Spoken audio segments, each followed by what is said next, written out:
Salam, salam outsider, le débrief commence maintenant.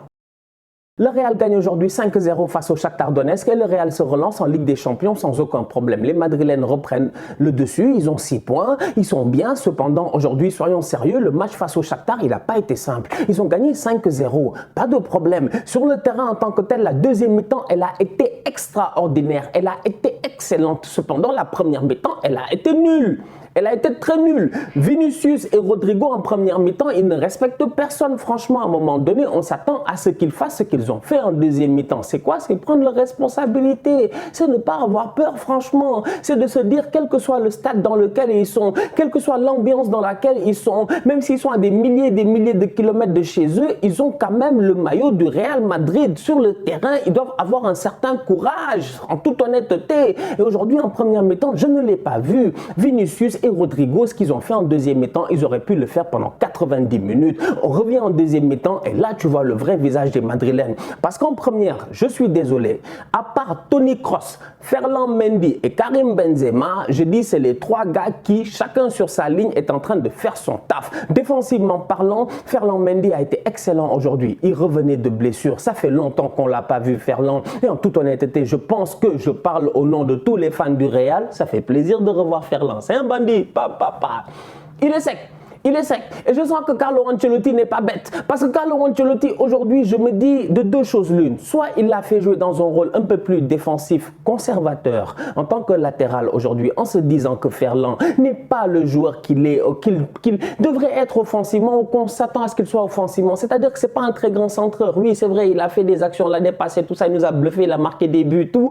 Mais bon, Ferland offensivement, ce n'est pas les Cancelo, ce n'est pas les Trent Alexander-Arnold, c'est encore moins les Andy Robertson. Donc aujourd'hui, mais tu sais que défensivement, il est toujours là, toujours bien positionné. La preuve, en première mi-temps, il fait des sauvetages importants. Il est là. Mais ce Ferland-là, en tant que tel, si offensivement, le Real déroule et que Alaba peut pousser, aujourd'hui, moi, qu'est-ce que j'ai vu? J'ai vu Ferland en rétention, j'ai vu Militao en rétention et j'ai vu Casemiro venir se placer. Et donc, du coup, tu te rends compte que Vasquez peut pousser et Alaba peut pousser. Et ça crée, je dis bien, des circuits de passes intéressants au Real. Donc, du coup, aujourd'hui, soyons sérieux. En toute honnêteté, en première mi-temps, il y avait des choses très intéressantes sur le terrain. Cependant, il fallait tout simplement que les individualités, les jeunes, Vinicius, Rodrigo, ils se gèrent. Et en deuxième mi-temps, ils se sont gérés. Franchement, top performance de leur part. Vinicius, c'est un tocard.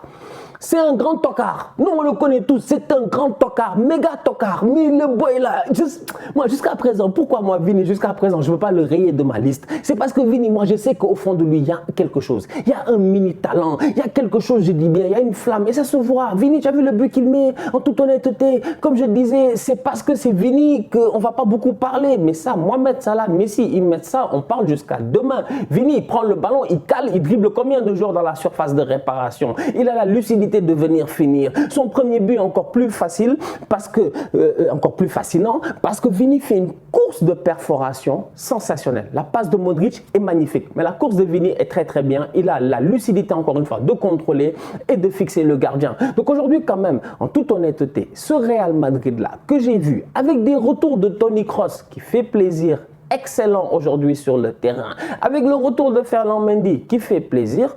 Sincèrement, c'est une équipe qui petit à petit, comme je dis, Carlo Ancelotti est en train de travailler et petit à petit, elle est en train de prendre beaucoup plus la confiance. C'est bien. Un but, une passe D pour Karim Benzema. En ce moment, il est en discussion pour le Ballon d'Or. Tout le monde parle de Benzema. Benzema, Ballon d'Or. Il y a une propagande en France. Ils ont raison, c'est vrai. Benzema, il y a de quoi faire une propagande. Franchement, c'est de bonne guerre. Mais aujourd'hui, Benzema, franchement, dans ses...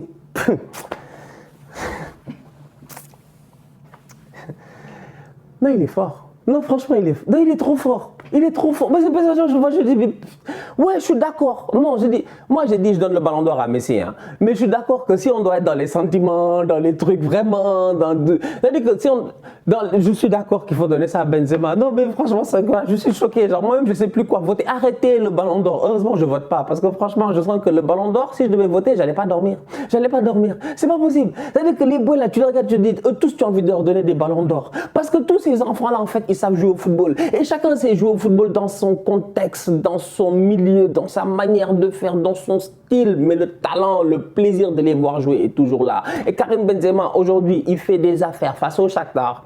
Franchement, les gars qui connaissent le football, les gars qui apprécient le football, ils ont vu de quoi je parle. Benzema a fait une top performance. Pop, pop, pop, pop, pop. Non, il est trop fort. Franchement, rien à dire. RAS, comme d'habitude. Rien à signaler. Liverpool l'emporte aujourd'hui 3-2 à l'extérieur au Wanda Metropolitano. On va être très sérieux en toute honnêteté. Les restes de Liverpool ont sorti une très belle performance. Le match a été compliqué, le match a été très compliqué. Ils ont ouvert le score, ils menaient au score. Les Cholo Simeone et ses gars, les Colchonero, vous-même vous savez, ils n'abdiquent pas, ils sont à domicile. Donc Cholo, il suffit qu'il demande au public de se lever. Direct, les gars se lèvent. 2-3 espaces trouvés. Un João Félix en pleine forme aujourd'hui et un Simeone qui a osé prendre des décisions drastiques. Décision très très drastique. Il met Luis Suarez sur le banc, il met Correa sur le banc. C'est quand même eux les titulaires. Il fait jouer qui? João Félix et puis Antoine Griezmann. Et les gars le lui rendent. Parce qu'aujourd'hui, franchement, Félix a été excellent. Et Félix, c'est dommage parce que c'est un très bon joueur de football. Mais j'ai l'impression que ça va passer vite les années, mais j'ai envie de le voir beaucoup plus. Et malheureusement, j'ai l'impression qu'à l'Atlético, malgré le fait que le petit soit pétri de talent, il est peut-être en train de se perdre là-bas. Félix, il mérite d'être dans un club où c'est lui qui va être la star. Je te dis, on met l'équipe sur lui et peut-être qu'il est capable, je dis, de plus shine. Parce qu'aujourd'hui, João Félix, pour moi, sincèrement, il est en train de faire des rôles à la Carrasco, quoi. Et c'est pas Carrasco. Carrasco, c'est un guerrier, c'est un mercenaire. Lui, quand c'était compliqué, c'était la Hesse. Il est parti là-bas, il a touché son argent en Chine, je sais pas quoi, il est revenu jouer au football, tout ça. C'est différent. Félix, c'est un golden boy. C'est comme les Fati et tout ça. Donc, je m'attends à le voir, je dis bien, au devant de la scène. Aujourd'hui, en Ligue des Champions, il a sorti une très belle performance face à Liverpool. Antoine Griezmann, c'est compliqué pour lui. Au Barça, ça a été compliqué. Il claque un doublé, il sort sur carton rouge. C'est de ça dont j'ai envie de parler parce que ça fait un peu débat en ligne. Et effectivement, je suis d'accord. Aujourd'hui, sincèrement, pour moi, c'est compliqué. Je suis au milieu, je m'assois au milieu. Je m'assois au milieu, pourquoi? Parce qu'on me dit que Griezmann mérite son carton rouge. J'ai dit Griezmann, effectivement, si tu regardes le ralenti, il voit même pas Firmino. Je pense qu'il regarde le ballon, il ne calcule pas Bobby Firmino. Et Griezmann, c'est pas un joueur méchant. Franchement, Griezmann n'a jamais fait ici un tacle méchant. C'est pas les Nigel de Jong, des gars qu'on sait, c'est des charcutiers. Donc aujourd'hui, on va être très sérieux. Antoine Griezmann, il est là. Il fait une erreur, certes. Y aurait-il eu peut-être une meilleure interprétation que l'arbitre aurait pu faire? C'est ce que certains disent en ligne. Certains te diront que Antoine Griezmann en tant que tel, il n'a pas vu Firmino, il n'a pas fait exprès, il n'y a pas d'intention de le blesser. Moi, je fais partie de ceux qui disent que oui, il n'y a pas d'intention de le blesser, mais ce n'est pas parce qu'il n'est pas blessé qu'en réalité, tu ne dois pas donner carton parce que c'est quand même une action dangereuse en tant que telle. Mais tu me diras, il y a des actions dangereuses constamment dans le football. Je te dis oui, exactement. Mais bon, sur celle-là, bon, le crampon à la face comme ça, je veux dire, tu peux prendre une cicatrice à vie, qui sait, je ne sais pas. Mais bon, tout ça pour dire qu'il y a eu carton rouge sur Antoine Griezmann. C'est dommage parce qu'il était dans un top match et derrière, ça a quand même gâché un peu le spectacle. Naby Keita est en forme en ce moment, ça se voit en championnat, ça se voit en Ligue des Champions. Il vient, il claque une superbe volée, très beau but de sa part, rien à dire. Au milieu de terrain, il a été excellent. C'est dommage qu'il sorte, je ne sais pas s'il est blessé ou quoi que ce soit, j'ai pas. C'est allé trop vite en fait. Je regarde 3 matchs, donc ça allait trop vite, mais je sais que Naby, il sort à la mi-temps, je ne comprends pas. Il y a Fabinho qui rentre, ça aide bien à la rétention et ça permet aussi à Liverpool d'essayer de mieux contrôler. Bizarrement, des fois, dans un match, il peut se passer un mal pour un bien.